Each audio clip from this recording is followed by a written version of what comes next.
La fin extrême du mois d'octobre témoigne de l'hystérie guerrière ou criminelle des dirigeants nazis et japonais qui voient venir l'inéluctable défaite. Tandis que les troupes soviétiques atteignent la Prusse orientale, le régime hitlérien ordonne l'accélération des massacres dans les camps d'extermination, Auschwitz en particulier. Cependant, en Extrême-Orient, s'élancent au nom du Mikado les premiers kamikazes qui opèrent leurs attaques suicides au large des Philippines.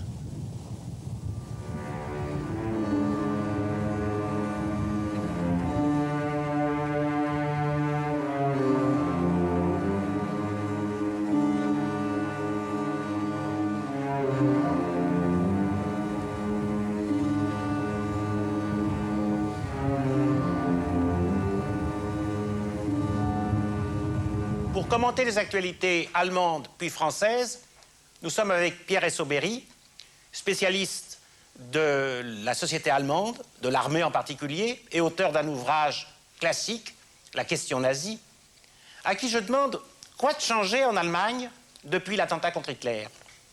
Avec l'échec de l'attentat, le grand travail des autorités, c'est évidemment de l'exploiter. Alors il y a l'exploitation policière. On a arrêté environ 5000 personnes, complices, amis des complices, familles des complices, parce qu'il y a la solidarité familiale. Beaucoup ont été exécutés, d'autres envoyés en camp de concentration. Et puis l'exploitation par la propagande. Goebbels a été nommé responsable de la guerre totale. Il a organisé des meetings et il a l'impression que l'opinion a bien réagi quand on lui a expliqué que c'était une petite clique de féodaux, loin du peuple, qui avait voulu éliminer Hitler. Et pourtant, nous savons par d'autres témoignages que très vite, l'opinion des civils retombe dans une espèce d'apathie et qu'il faut la remuer autrement. Alors Goebbels supplie Hitler d'apparaître en public, de revenir faire des discours ou au moins de parler à la radio. Et il n'y a rien à faire. Hitler est dans son quartier général en Prusse orientale. Quelquefois, il va passer 1 ou 2 jours dans son chalet en Bavière. Il traverse l'Allemagne dans un train entièrement fermé. Il n'a plus aucun contact avec la population. Et du coup, la population, d'après les rapports de police, voit son moral baisser en se demandant « mais que fait donc le Führer ?» Eh bien, on va essayer de répondre à ces questions sur la société et sur le régime au cours de ces actualités assez sensationnelles.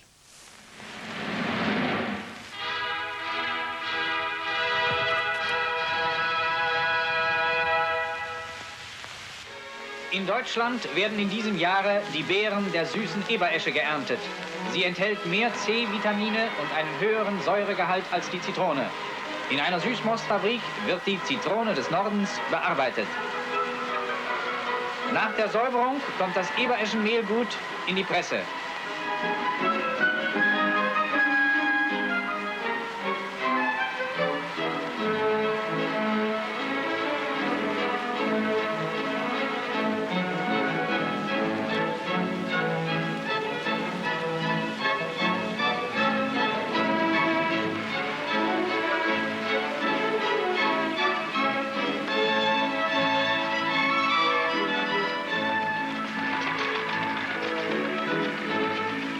Zwei Hände voll Ebereschen enthalten den Saft von 7 Zitronen.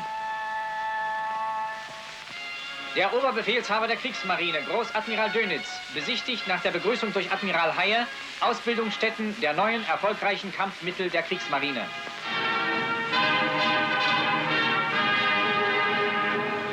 Vor Beginn der Besichtigung sagte der Großadmiral zu seinen Männern: Seit ihr an der Invasionsfront dem Feinde in härtestem Einsatz große Verluste zugefügt habt, schaut das deutsche Volk voller Hoffnung auf euch Männer der Kampfmittel.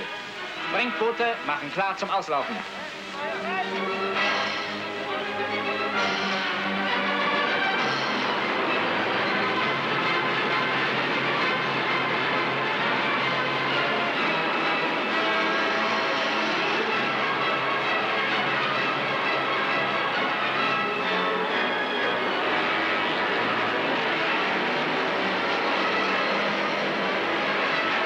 Torpedoboot fährt voran. Nach seiner Einweisung erfolgt der Einsatz der Sprengboote. Vor Erreichung des Zieles lässt sich der Pilot über Bord fallen und ferngesteuert rast die Sprengladung auf das Ziel los. Ein-Mann-Torpedos werden zu Wasser gebracht. Ganz auf sich allein gestellt gehen sie auf ihre schwere Fahrt.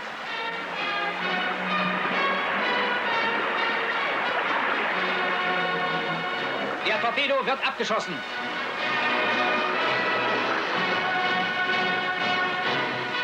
In Ritterkreuzträger Schreibersmark Gerold haben die Einzelkämpfer auf dem Meere einen ihrer tapfersten Vertreter. Ein Teil des Landes im Westen mit seinen Städten und Dörfern ist Frontland geworden. Belfort mit seinem steinernen Riesenlöwen ist eine dieser Städte. Der Dom von Metz.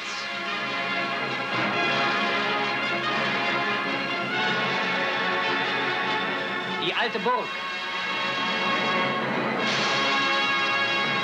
Und das Moseltal. Auch Trier gehört zu den Städten, die das Gesicht des frontnahen Krieges zeigen. Die Menschen dieser Städte aber ertragen die drohende Nähe der Front mit dem Gleichmut, der aus der Notwendigkeit dieses Krieges entstanden ist und Frontcharakter aufweist. In der nächsten Minute schon ist es anders. Bomber und Tiefflieger fegen über Stadt und Land und verändern in Sekunden das Bild. Das Klingeln der Straßenbahnen, Signale der Wagen, das Fahren der Räder werden abgelöst durch das Heulen der Motoren, das Schießen der Flakabwehr und den Einschlag berstender Bomben.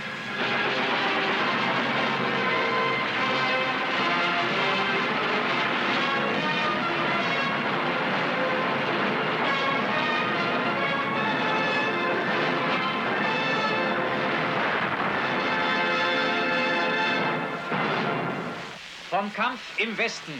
Auf den westlichen Schlachtfeldern geht die Rechnung der Feinde nicht auf. Sie glaubten, bei Erreichung der deutschen Grenzen würde Deutschland zusammenbrechen. Das Gegenteil ist der Fall. Deutsche Reserven marschieren an. Hier liegt Geilenkirchen im Blickfeld der Kämpfe.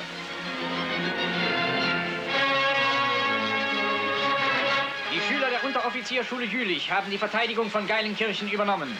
Nach der Lageerklärung erfolgt die Einweisung in die Kampfpositionen.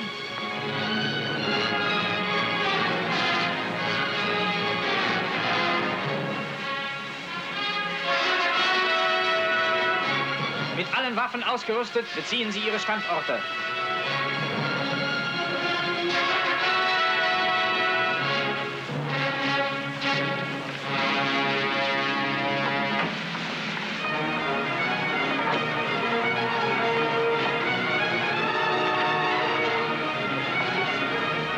Durch schwere RAD-Flak werden angreifende amerikanische Panzer unter Feuer genommen.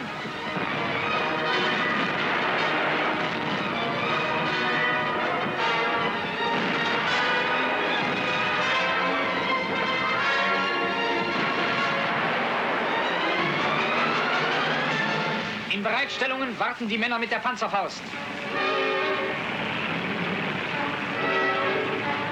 Das sind amerikanische Schirmen und das ihre Todfeinde, die Panzerfaustgrenadiere.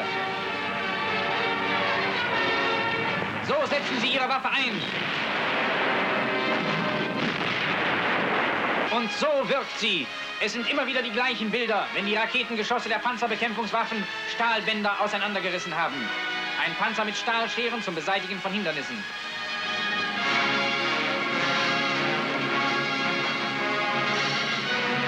Amerikanische Gefangene.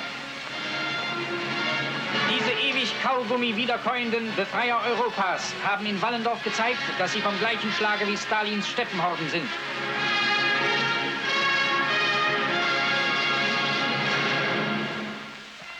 Wütender Ansturm und stürmische Abwehr sind die beiden Faktoren, die zurzeit die Lage an der Front im Südosten charakterisieren.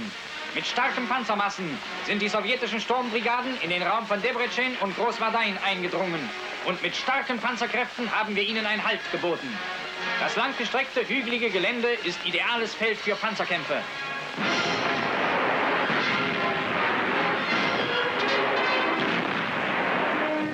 Flak, Pack, Artillerie, Sturmgeschütze und Panzer und hinter und vor ihnen die unermüdlichen Grenadiere zerschlagen täglich aufs Neue die Panzermassen und Infanterieregimenter der Bolschewisten.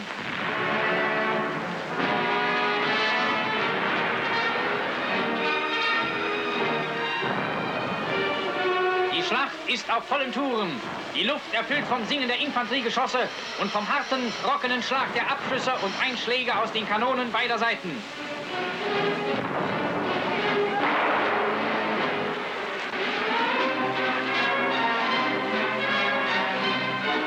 Kampf und Opfer stehen immer dicht nebeneinander. Die Bolschewisten kommen aus ihren Löchern heraus.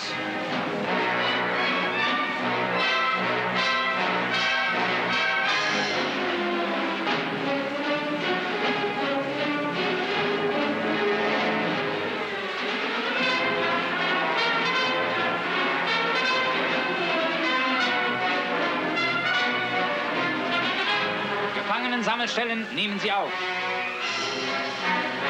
Seht in diese Gesichter und ihr wisst, was euch bevorstünde, wenn es ihnen gelingen sollte, in das Reich einzubrechen. Es wird ihnen nicht gelingen. Stattdessen liegen Panzer zerschlagen an allen Fronten, an denen sie gegen unsere Waffen anstürmen. Unsere Waffen halten, was sie versprechen.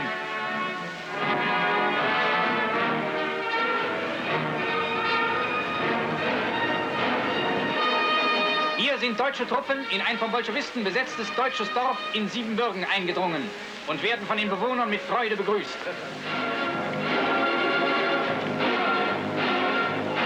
Ein Gläschen feurigen Pflaumenschnapses wird dankbar angenommen. Er will nicht, alles für die deutschen Soldaten.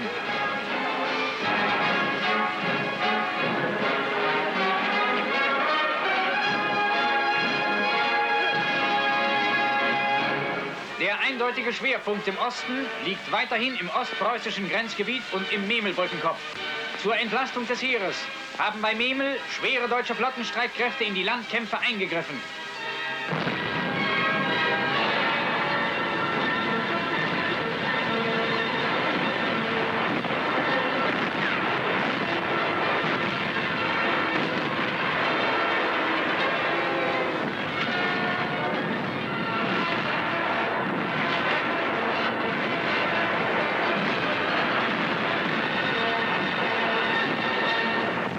Zwischen Goldap und Gumbinnen hält der deutsche Sperrriegel. Die tiefe Gliederung der von der Bevölkerung geschaffenen Schutzstellungen hat sich überaus vorteilhaft erwiesen.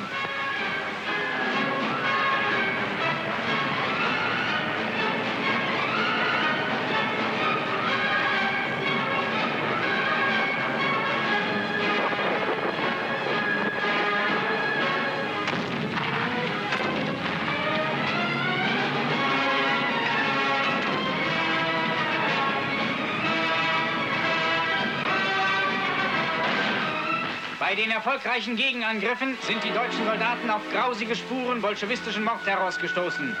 In Nemmersdorf und den anderen ostpreußischen Orten hat die den Sowjethorden von ihrer Führung gegebene volle Handlungsfreiheit gegenüber der Zivilbevölkerung bestialische Auswirkungen gefunden. Geschändete Frauen, erschlagene Greise, ermordete Kinder.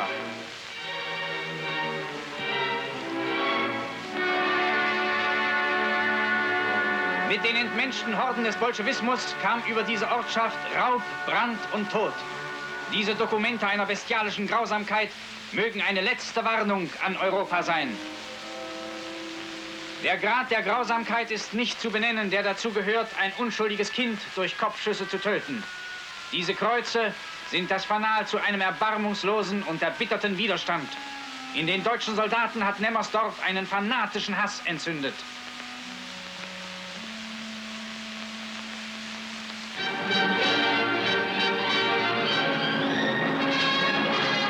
Vorstößen verloren bolschewistische Einheiten oft mehr als 80% ihres Bestandes.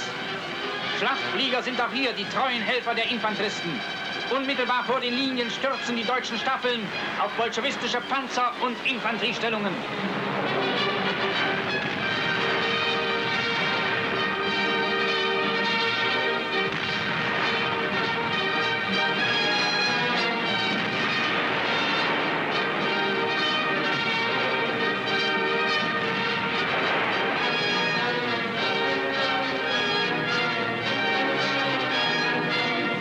Bilder geben einen Begriff von der Härte der tagelangen Panzerschlacht im Raum Ebenrode. Über 400 Panzer verloren hier die Bolschewisten innerhalb weniger Tage.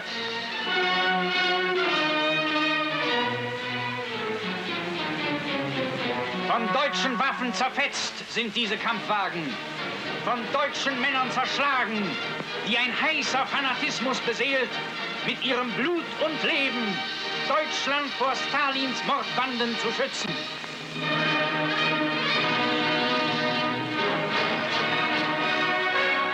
Die Stunde des Kampfes für jeden Einzelnen ist gekommen. Für Freiheit und Leben der Nation ist der deutsche Volkssturm aufgerufen.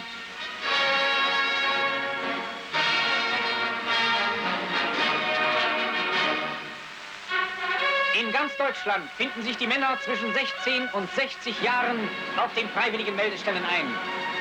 Der Volkssturm einigt sie ohne Unterschied des Standes und Herkommens. Jugend und Alter stehen nebeneinander. Der heiligste Auftrag findet das deutsche Volk in Bereitschaft.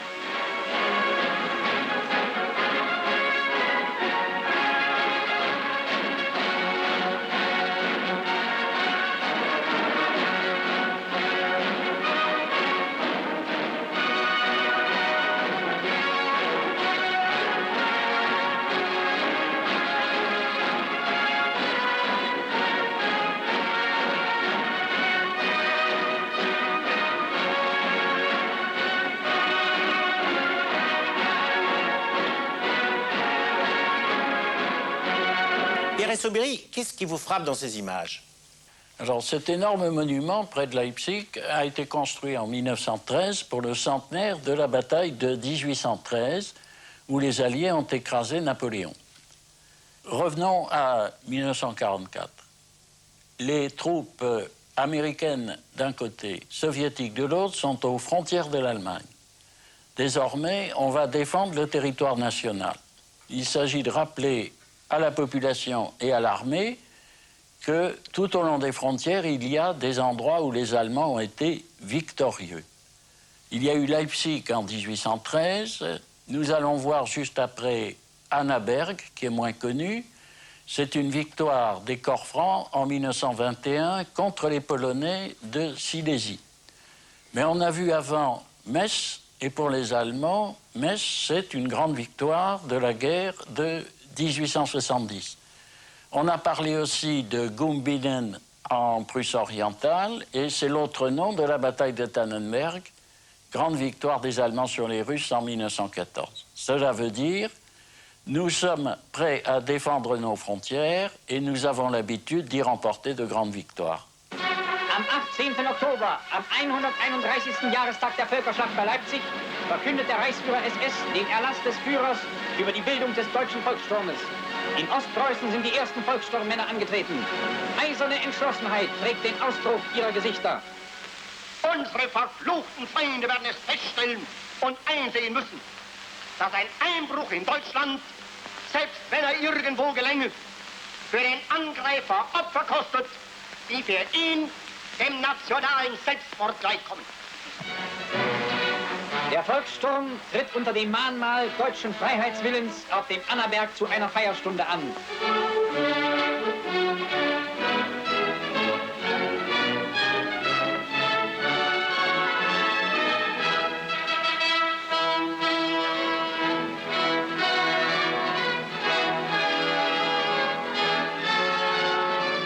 In den Städten der Ostgaue sind Zehntausende freiwilliger Volkssturmmänner zu einem Appell vor ihrem Gauleiter angetreten.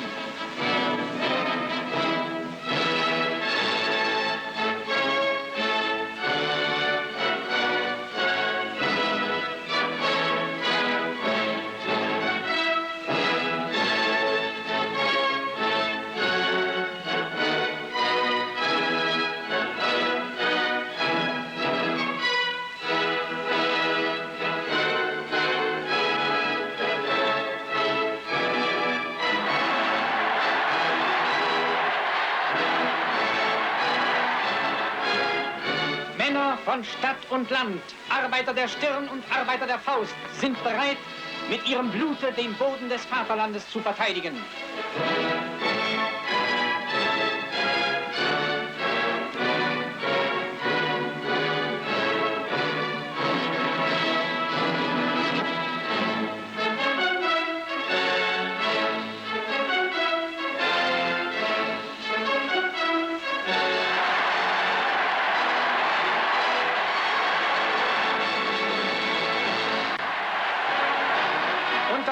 des Gauleiters marschieren die Volkssturmbataillone durch die Stadt.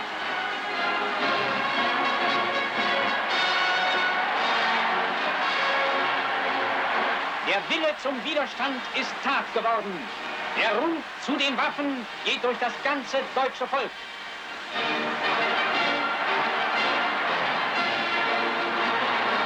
Die Volkssturmmänner sind bewaffnet mit Maschinengewehren, Gewehren, Pistolen und der Panzerfaust.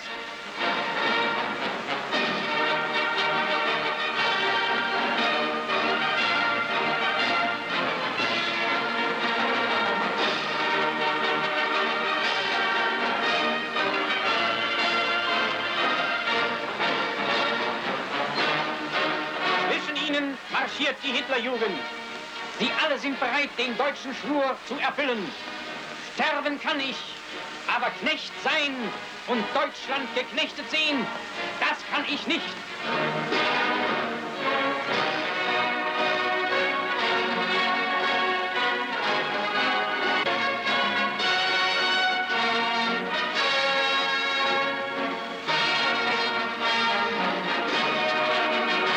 Pierre Essoberi, quand je vous ai demandé qu'est-ce qui a changé depuis l'attentat contre Hitler, vous nous avez parlé de ce qui est, j'allais dire, externe, extérieur, la répression, le silence de Hitler, les meetings de Goebbels. Mais si on se place à l'intérieur du système hitlérien, avec ses forces, on a vu il y a 1 an ou 2 que ceux qui dirigent l'économie ont pris le pas sur l'armée, que l'armée s'est divisée. Où en sont, en quelque sorte, les uns par rapport aux autres, les nazis, les SS, l'armée, les industriels? Alors on peut reprendre donc ces 4 centres de puissance ou ces 4 pôles. L'armée, si on entend par armée le corps des officiers et des généraux, est très affaibli. À cause des conséquences du 20 juillet, mais aussi parce que bien avant, il y a eu une reprise en main de la formation des soldats et des officiers par le parti nazi et par les SS. Et on a créé des officiers de direction psychologique nationaux-socialistes, analogues au fond, on ne s'en cache pas, aux commissaires de l'armée rouge. Les officiers d'état-major sont considérés comme compromis dans le complot du 20 juillet, on les prive même de leurs insignes particuliers. Enfin, il y a, mais ça n'est pas nouveau, la valse des généraux.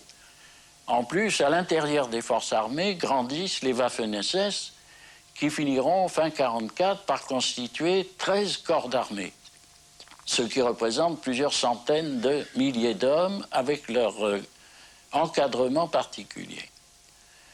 Le patronat dirige à peu près seul la politique économique du réarmement sous l'égide de Speer. Il s'est à peu près débarrassé des contrôles des militaires qui étaient jugés trop tatillons, trop perfectionnistes. Et il est vrai qu'avec ce qui s'appelle officiellement l'auto-administration de l'économie par elle-même, il est vrai que les chiffres de production atteignent en 1944 des hauteurs bien supérieures à celles des années précédentes, et ceci malgré les bombardements.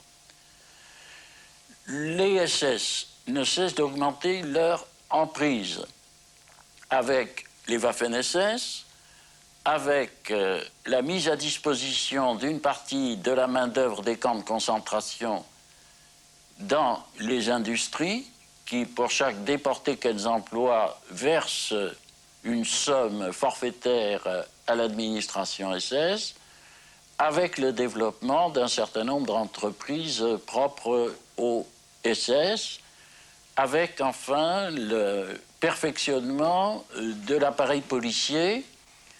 On est en effet inquiet dans les milieux policiers du fait qu'il y a en Allemagne 6 millions d'étrangers qui se mêlent aux civils et qui pourraient risquer de se révolter. Et enfin le parti. Alors le parti qui a été très déconsidéré dans l'opinion, qui espère retrouver une espèce de légitimité avec ces milices populaires, le Volkssturm, dont nous avons vu la création. De quoi est-ce qu'il s'agit? Il s'agit de renforcer les défenses du territoire en mobilisant les derniers civils. on peut se demander qu'est-ce que c'est que tous ces hommes qu'on a vus défiler avec leurs fusils, d'autres en uniforme du parti avec leurs casquettes. Comment ça se fait qu'ils n'étaient pas militaires? Alors, il y en a visiblement qui avaient plus de 45 ans, mais il y en a aussi qui ont 30, 40 ans, ça se voit. Alors, il se trouve que l'appareil du parti a vigoureusement résisté à toute tentative de mobilisation. Et c'est une des causes d'impopularité. On parle toujours des faisans dorés, ceux qui ont les beaux uniformes, et on les traite de planqués, dans le peuple civil comme chez les militaires. Alors, le parti essaye de se réhabiliter en prenant en main ce soulèvement national. On aurait envie de reprendre les expressions de la Convention, la levée en masse pour la défense des frontières. Eh bien, si vous voulez bien, maintenant, on va voir les actualités françaises.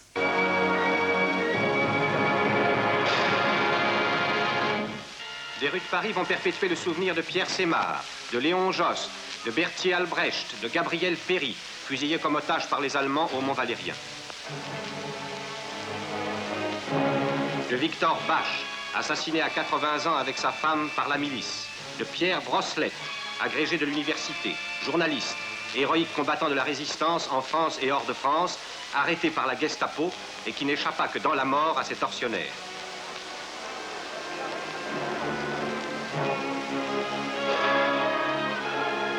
De Médéric, militant des organisations clandestines, mort pour la France.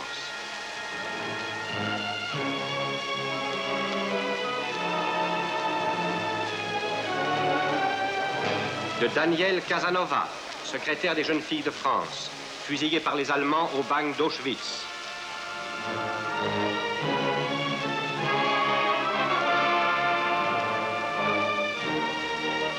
De Jean-Pierre Timbaud, secrétaire du syndicat des métaux, fusillé comme otage à Châteaubriand. Paris se devait de perpétuer leur nom. Les murs même de la ville en sont désormais les gardiens et ne les oublieront pas. Cette banderole des milices patriotiques pose en réalité un problème politique. Là, elles sont venues pour rendre hommage à des résistants qui sont morts. En fait, c'est un nouveau nom qu'ont pris un certain nombre d'éléments issus des forces françaises de l'intérieur.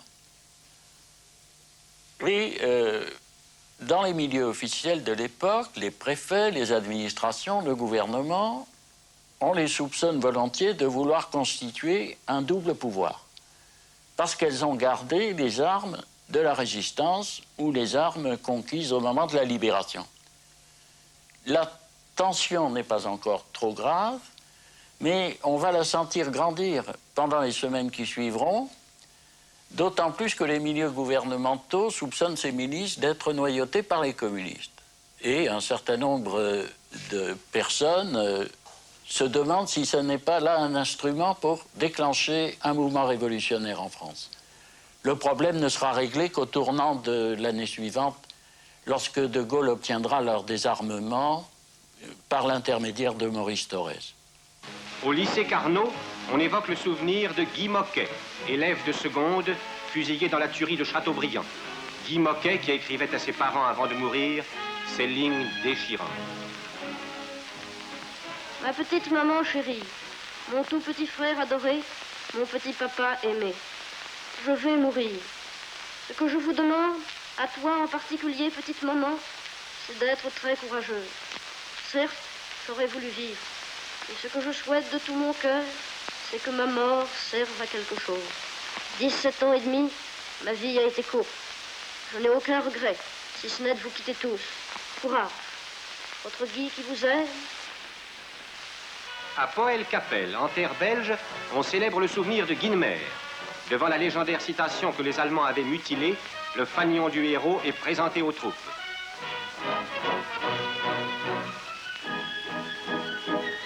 Ceux de 1944, les aviateurs des groupes de chasse de la France combattante, sont venus joindre leur hommage à celui des aviateurs du groupe des Cigognes, groupe illustre qui avait été dissous après l'armistice, mais reconstitué dès 1941, parce que les Cigognes sont immortels.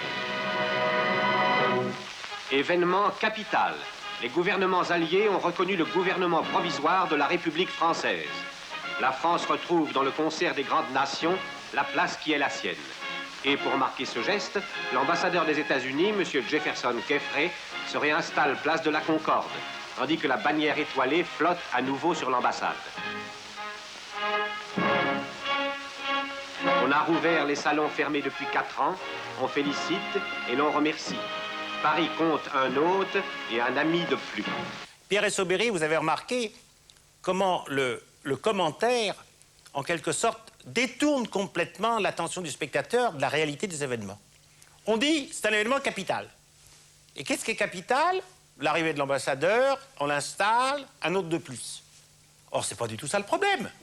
Et les Haïtiens ne le disent pas. Le problème, c'est que le gouvernement de De Gaulle n'est reconnu qu'à la fin d'octobre 1944, ce qui est quand même incroyable. De Gaulle, naturellement, n'a pas pu admettre cette insulte qui consistait depuis 3-4 mois à ne pas reconnaître le gouvernement d'Alger, qui existait depuis longtemps. Il a des mots très durs avec Caffery. Et il dit à plusieurs de ses collaborateurs, ces Américains, si on ne les fout pas dehors, ils resteront tout le temps. Autrement dit, ce qui est intéressant, c'est d'abord de voir que De Gaulle garde vis-à-vis des Américains une certaine rancœur contre la façon dont ils l'ont traité depuis plusieurs années. Mais ce qui est intéressant aussi, c'est de voir comment les actualités cachent la vérité de l'événement, qui est celle-là, et qui n'est pas qu'on a un ami qui s'installe après qu'on ait réouvert l'ambassade. On a là un bon exemple, si vous voulez, de la façon dont les actualités nous détournent de la réalité des problèmes. Le catch épuré, le catch garanti sans chiquet, fait sale comble au Palais de Glace. En combat vedette, Charles Rigoulot, l'homme le plus fort du monde, en caleçon clair, est opposé à Pierre Lot. Plus de 200 kilos d'os, de chair et de muscles sont sur le ring. Pierre Lot a réussi une clé au pied, bientôt suivie d'un écrasement du maxillaire. C'est sérieux. Mais Rigoulot surpasse la prise et, comme on pouvait le prévoir, il triomphe par un pont écrasé.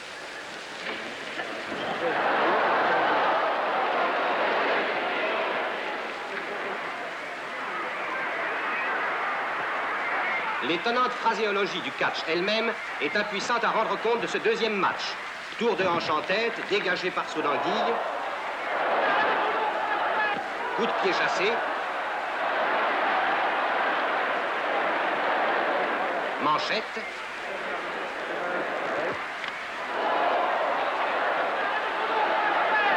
Attaque en bélier, coup de tête, toute la gamme y passe. Admirez encore ces demi-tours par la cheville et cet étranglement qui comble la foule de joie.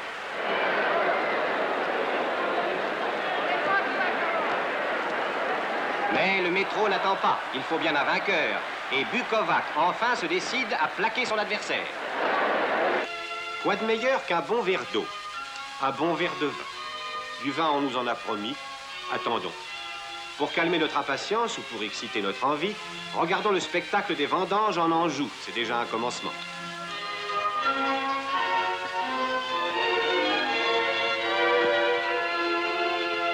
Espérons seulement que le vin qu'on nous a promis n'aura pas le temps de trop vieillir avant d'arriver dans nos verres. La récolte sera belle sur ces paisibles bords de la Loire, où la guerre a pourtant laissé ses marques. Au camp de Bourgard, près de Versailles, on rassemble des Russes, hommes et femmes, que les Allemands avaient fait prisonniers ou déportés et qui ont réussi à fuir. Enfin, ils ont retrouvé la paix et le repos. On les regroupe, on les entraîne.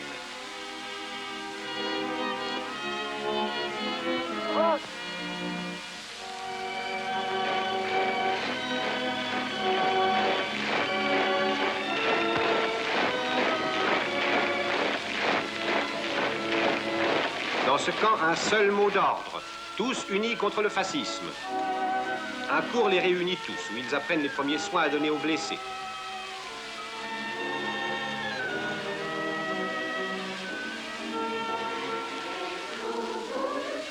Puis chacun s'occupe dans les ateliers du camp.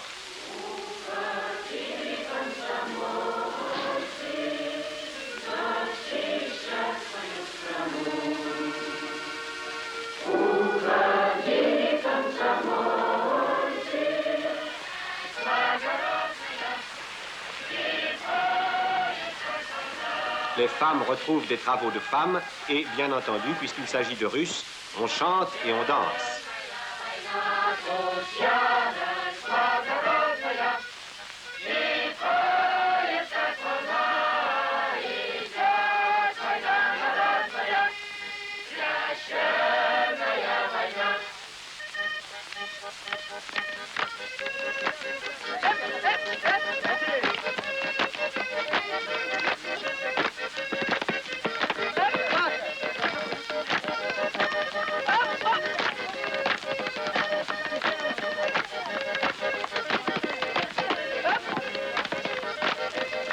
Le soir, comme toujours, c'est l'heure des souvenirs et de l'oubli.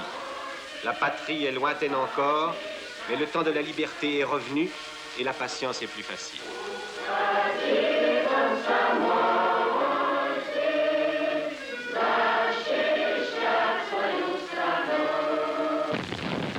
L'arsenal de Rochefort est en feu. L'ennemi avait laissé derrière lui des bombes incendiaires à retardement et les pompiers de la marine combattent les flammes qui font de sérieux ravages.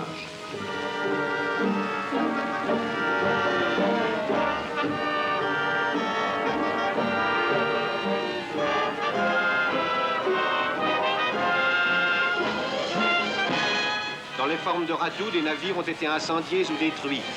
L'Allemand n'a pas désarmé encore. Il n'a pas renoncé à allumer en France des incendies que les Français sauront éteindre. Et voici justement dans Rochefort les FFI rassemblés pour recevoir leur drapeau. L'armée nouvelle est prête à sa tâche. Si l'ennemi est présent encore, la France le sait et elle est décidée à achever sa libération totale.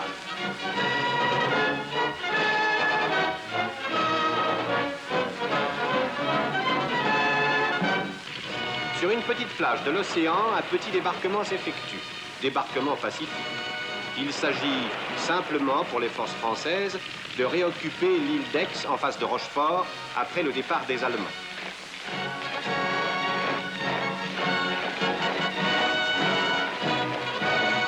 C'est un nouveau morceau du territoire qui renaît à la vie normale et qui retrouve le droit au drapeau. Les trois couleurs dominent maintenant la petite île où Napoléon vaincu dormit sa dernière nuit sur la terre française.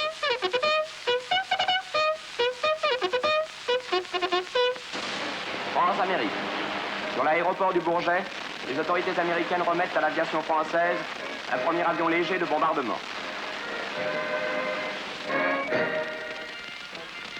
En présence du général Stram, M. Tillon, ministre de l'Air, reçoit cet appareil qui a bien mérité son nom et qui le méritera mieux encore quand il s'envolera vers l'Est.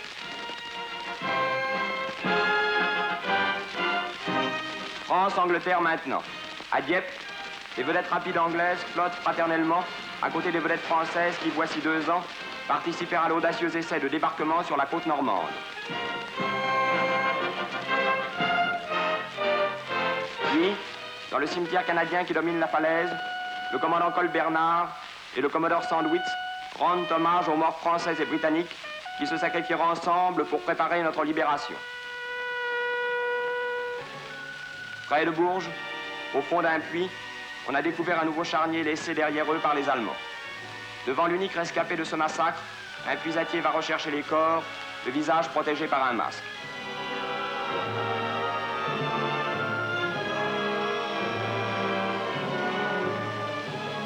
Ces restes atroces sont mis en bière et rassemblés dans une chapelle ardente improvisée. À quoi peuvent penser ces prisonniers allemands qui emportent vers leur sépulture les corps de ceux que leurs frères ont massacrés? Châteldon.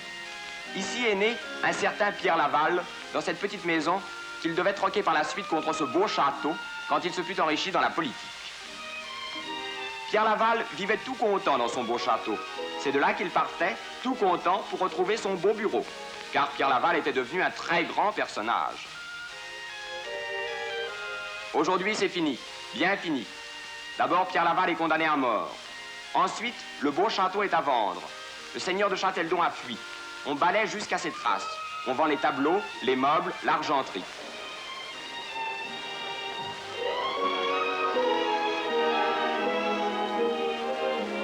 On vend même les fameuses cravates qui se faisaient blanchir à Berlin ou à Rome. À vendre l'imprimerie du journal. Tarie la petite source qui était devenue un pactole. Fini le pouvoir, les ambitions, les richesses. Adieu, veaux, vaches, cochons.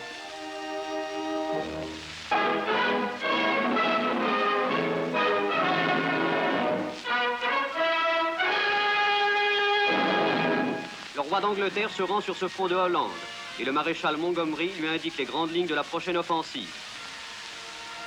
Le roi rencontre également le général Dempsey.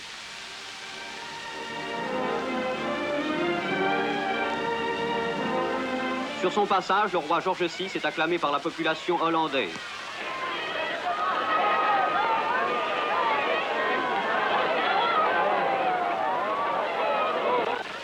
Pendant les 5 jours que dure son inspection, le roi s'entretient avec quelques-uns des hommes engagés dans la bataille depuis le premier jour du débarquement. Et il passe en revue des unités qui combattirent à Nimeg. Le général Simons, commandant la première armée canadienne, est décoré par le roi. Au cours d'une autre cérémonie, le roi fait chevalier le général Dempsey.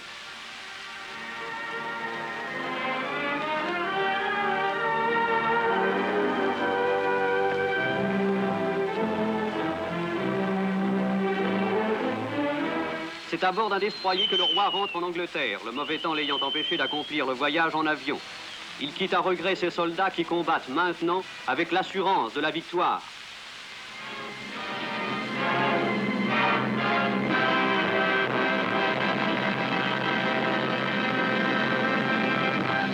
« 25 km au large de l'estuaire de la Tamise se dressent des défenses que la censure n'autorise que maintenant à montrer.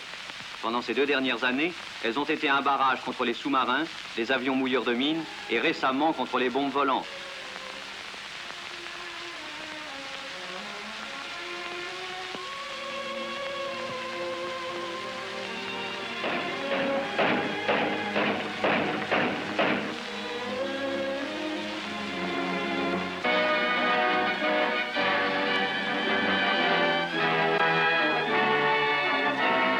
Débarquant à Halifax d'un paquebot anonyme, M. Churchill achève la première étape de son voyage à Québec, où il doit rencontrer le président Roosevelt.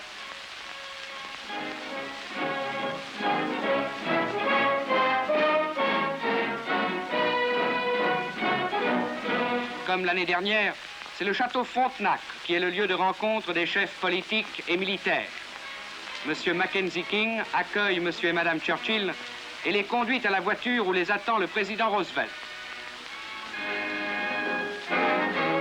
La plupart de ceux qui étaient à la dernière conférence de Québec sont encore là. Cette fois-ci, le programme porte en manchette « Guerre totale contre le Japon ».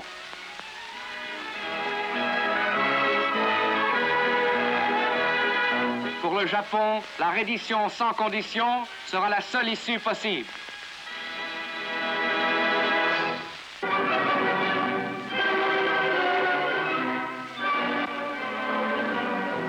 Oui, les Allemands sont à Moscou, mais voyez donc comment ils y sont parvenus. En 1941, Hitler était à moins de 50 km de la capitale. Mais que reste-t-il maintenant des rêves d'Hitler? Et le peuple de Moscou aujourd'hui couvre des yeux le défilé réconfortant des 60 000 prisonniers allemands conduits par leurs propres généraux. Les mères songent à ceux de leurs enfants qui ont échappé à la cruauté des nazis. Vous pouvez deviner les pensées de ces généraux, de ces officiers, de ces soldats, hier encore adeptes enthousiastes d'Hitler. Ils boivent aujourd'hui le calice de l'humiliation jusqu'à la lie. Ceux-là même qui avaient un jour rêvé d'asservir le monde. Encore peuvent-ils être heureux que les lois de la guerre qu'ils ont si souvent ignorées empêchent le peuple russe de leur rendre œil pour œil, dent pour dent. Casser les reins de l'armée allemande, voilà le seul désir des combattants russes. Plus tard, on punira les criminels qui ont pillé, assassiné, torturé. Cette fois, les Allemands n'échapperont pas à leur destin. Pour Moscou, c'était une sorte de fête nationale. Mais après, il faut désinfecter.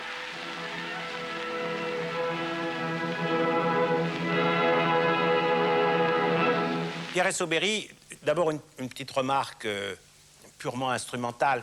On a vu ici la conférence de Québec avec un énorme retard. En fait, elle a eu lieu avant la conférence de Moscou, mais les actualités ne sont pas toujours bien arrivées à temps dans toutes les capitales. C'est ce qui explique qu'on les revoit ici. Mais ce qui est frappant dans ces actualités, c'est quand même le ton. Qui se rappelle que quelques mois plus tôt, il y avait le même ton pour dire le contraire. Et même, non seulement c'est le ton qui est le même pour dire le contraire des mêmes actualités dirigées par d'autres, bien sûr, 6 mois plus tôt, mais c'est quelquefois la même voix. Alors, ça me rappelle que souvent des dessinateurs, des caricaturistes, dont j'ai oublié le nom, heureusement, étaient caricaturistes sous Vichy, à Paris sous les Allemands, et on les a retrouvés à la Libération. Et quand on leur a dit « mais enfin, ça vous gêne pas de... » Nous, on est des artistes. Alors, nous, on est des speakers. Nous, on fait notre boulot. On fait pas de politique. il y a là un comportement pseudo-professionnel qui me gêne un peu, n'est-ce pas, dans la morale publique, au nom de la profession, de ne plus être citoyen, au fond. Puisque c'est le même ton pour être pour les Allemands ou contre les Allemands. Et vous avez remarqué quelque chose, je crois, aussi dans cette actualité qui vous a choqué. Alors, c'est un peu une question de vocabulaire. Comment est-ce qu'on appelle l'ennemi, l'occupant? À peu près tout le temps, les Allemands ou l'Allemand. Je crois même, pas aujourd'hui, mais que dans d'autres bandes d'actualité de l'époque, on reprend l'expression argotique les Boches, hein, qui fait populaire. Et beaucoup moins souvent les nazis. Alors, il est évident que si on se replace dans la mentalité de l'époque, allemand égale nazi. La distinction peut paraître artificielle. Mais il est quand même assez frappant de se rappeler que lorsque la France est entrée en guerre en 1939, le gouvernement Daladier a expressément défendu au service de propagande de présenter cette guerre comme une guerre idéologique contre le fascisme et le nazisme. Et il a voulu expressément qu'on la présente comme une guerre nationale, la suite de celle de 1914 et de 1870, c'est-à-dire une guerre franco-allemande. Alors il reste des traces, même après la libération d'une grande partie du territoire français, c'est-à-dire que c'est une guerre nationale. L'Allemagne, ce n'est pas, on ne la présente pas toujours sous la forme du nazisme, comme nous la voyons de nos jours, mais comme l'ennemi héréditaire, et c'est l'allemand. Oui, vous avez raison, puisque même pour Guy Moquet, on dit fusillé par les Allemands. On ne dit pas fusillé par les nazis. Et sous l'occupation, il y a des groupes qui ont essayé de faire la distinction. Par exemple, je crois qu'à Uriage, Jean-Marie Domenac a écrit là-dessus, on faisait bien attention de dire qu'ils combattaient les nazis, et pas les Allemands en tant que tels, ne serait-ce que parce qu'il y avait des Allemands qui ont résisté, il y a eu des Allemands démocrates, il y a eu des Allemands qui se sont fait fusiller. Et nous reprenons toujours les Allemands comme si nous ne voulions pas parler du nazisme. Avant-guerre, vous l'avez dit, et après-guerre, et surtout pendant la guerre. Alors moi, je m'interroge quand même et je me demande pourquoi. On est toujours gêné d'essayer d'interpréter la pensée des auteurs de films d'actualité. Est-ce qu'ils ont décidé expressément qu'on dirait toujours les Allemands, ou bien est-ce que ça n'est pas simplement une habitude verbale, un automatisme qui fait qu'on continue? Oui, mais enfin, on a bien vu que les nazis, le nazisme est quelque chose de spécifique. Ben, il ne faut pas oublier quelque chose tout de même, c'est qu'une partie de ces héros de la résistance ont été fusillés à la suite de condamnations par des tribunaux militaires, donc de l'armée allemande, ou aussi de prises d'otages, qui ont été décidées par le commandant en chef des troupes d'occupation en France. Et appareil qui n'est pas spécifiquement nazi, il faut aussi se rappeler cela. Oui, d'un côté, les nazis ont tendance, ou plutôt les Allemands d'aujourd'hui, ou d'après-guerre, ont eu tendance à faire retomber sur le nazisme toutes les horreurs de la guerre, alors que nous savons bien qu'au fond, la Wehrmacht en a supporté pas mal d'horreurs. Ça, c'est un premier point. J'allais dire, c'est l'argumentaire anti-allemand. Pour être équitable, il faudra avoir un petit argumentaire anti-français. Et je crains de le dire, mais moi, je me demande si c'est parce qu'en France, non pas qu'il y ait eu des nazis tellement en France, quand on dit qu'il y a eu beaucoup de collabos, c'est pas vraiment vrai, et puis ils n'étaient pas vraiment nazis, sauf quelques groupes. Mais on a quand même employé cette expression, je crois que c'est Pierre Milza, qui a dit que la France a été imprégnée de fascisme, sinon de nazisme. Alors, comme on l'a été un tout petit peu à certains moments, on préfère dire les Allemands. Comme ça, on évacue un petit peu tout ce qu'on a commis nous-mêmes de collaborationnisme ou de collaboration du temps de Vichy. Mais enfin, ça, c'est une manière de présenter les choses avec lesquelles on n'est pas forcément d'accord. Merci Pierre Essobéry. La semaine prochaine, à Histoire parallèle, nous verrons des actualités américaines et soviétiques.